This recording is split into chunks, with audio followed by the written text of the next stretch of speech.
নমস্কার বন্ধুরা, আশা করি সবাই ভালো আছেন। তো বন্ধুরা, এখন যে বিষয়টা নিয়ে আমি কথা বলবো তো সেটা হলো সাকিব খানকে নিয়ে। তো সাকিব খানকে নিয়ে বেশ কয়েকটা আপডেট উঠে আসছে। তো বিভিন্ন ইউটিউবাররা বিভিন্ন রকমের খবর করছে, যেখানে নাকি বলা হচ্ছে এসবিএফ এ কেন সাকিব খানের তাণ্ডব ছবির কোনো অ্যানাউন্সমেন্ট এলো না। তারপর অনেকে বলছে নাকি যে সাকিব খান নাকি আমাদের এপার বাংলার জিৎ এবং দেবদার ছবির থেকেও এগিয়ে যাবে, সবাইকে গিলে খাবে।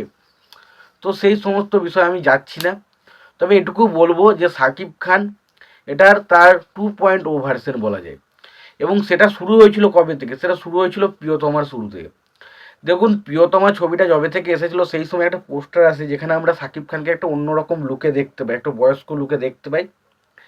এবং তারপর থেকেই আমরা দেখতে পাই যে সাকিব খানের একটা আলাদাই ক্রেজ এবং একটা আলাদাই অরা তৈরি হয়েছে।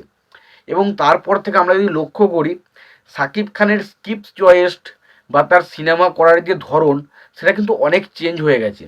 সেটা কিন্তু বাকি আর 4-5টা হিরোর মতন কিন্তু নয়। দেখবেন আগে যে ধরনের সাকিব খান সিনেমা করতো, বেশিরভাগ ছবিতে মোটামুটি একই রোল করতো। একটা মানে নায়িকার লাভ ইন্টারেস্টভাবে থাকতো এবং তারপর অ্যাকশন করতো, এরকম একটা করতো। বাট আপনি যদি প্রিয়তমার পর থেকে দেখেন, যে প্রিয়তমার পরে এসেছিল রাজকুমার, বা আমরা ধরুন তুফান দেখেন, দরদ দেখেন, বা লাস্টে এই বরবাদ আসছে, প্রত্যেকটা ছবিতে ক্যারেক্টার ওয়াইজ কিন্তু আলাদা আলাদা ক্যারেক্টার প্লে করছে এবং প্রত্যেকটা ক্যারেক্টার প্রচণ্ড বেশি গুরুত্বপূর্ণ।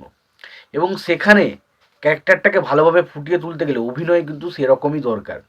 এবং সেখানে সাকিব খান কিন্তু 100-100 সেই জায়গাগুলো কিন্তু অভিনয় জাস্ট ফাটিয়ে দিচ্ছে। তো আমরা হয়তো সাকিব খানের যারা যারা প্রিয়তমা ছবিটা দেখেছেন, হয়তো ছবিটা অনেকের ভালো লেগেছে, অনেকের ভালো লাগেনি। তবে লাস্ট যে আধ ঘন্টার সিনটা রয়েছে, সেখানে সাকিব খানের অভিনয়ের প্রশংসা করেনি এমন মানুষজন হয়তো কেউ নেই।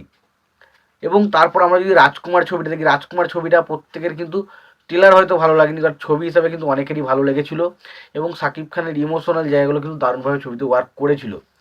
এবং তুফান ছবি অনেকে ক্রিটিসাইজ করেছে আমাদের এবার বাংলায়, বাট সাকিব খানকে নিয়ে কিন্তু কোনো মানুষ কোনো রকমভাবে ক্রিটিসাইজ করতে পারেনি।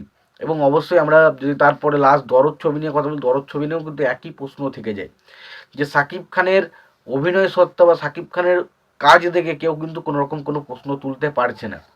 এবং বরবাদ সিনেমা নিয়ে যদি আমি কথা বলি, বরবাদেও আমার মনে হয় সেম টু সেম হবে। এবার দেখুন, বরবাদ ছবিটা এমনিতে বাকি 5টা ছবির থেকে আরও বেশি ডিফারেন্ট কেন হয়ে যাচ্ছে, কারণ বরবাদ ছবির যে স্কেলটা আমরা দেখতে পেয়েছি, সেটা দেখেই জাস্ট আমাদের ফিদা করে দিচ্ছে। এবং ভাই, বরবাদে কিছু একটা হতে চলেছে আবার। এবং বরবাদে পুরোপুরি যে সেটটা দেখলাম, সেটা পুরোপুরি একটা নেগেটিভ সেটে কিন্তু সাকিব খানকে দেখানো হয়েছে। এবং Shakib Khan as a hero হবে সেটা আমরা সবাই জানি, বাট যে একটা এরকম একজন হিরো ইমেজ থেকে ডাইরেক্টলি একটা নেগেটিভ ক্যারেক্টার করা, সেটা সাকিব খানের পক্ষেই সম্ভব। এবং সাকিব খান এই মুহূর্তে বাংলার one of the best superstar বলা যায়। এবং তিনি নিজেকে ভেঙেছেন, কিভাবে ভেঙেছেন তার জলজান্ত প্রমাণ হচ্ছে এই ছবিগুলো। এবং সেই ছবিগুলোর বক্স অফিসে ফলাফল তো আমরা দেখেছি। তো তোমাদের কি মতামত সাকিব খানকে নিয়ে অবশ্যই তোমরা জানিও। তোমাদের যদি ভিডিওটি ভালো লেগে থাকে অবশ্যই লাইক কমেন্ট শেয়ার করে দিও। চ্যানেলটা নতুন হয়ে থাকলে অবশ্যই তোমরা চ্যানেলটা সাবস্ক্রাইব করে নিও, পাশে বেল আইকনটা অবশ্যই প্রেস করে দিও। ভালো থেকো, সুস্থ থেকো, দেখা হচ্ছে পরবর্তীতে।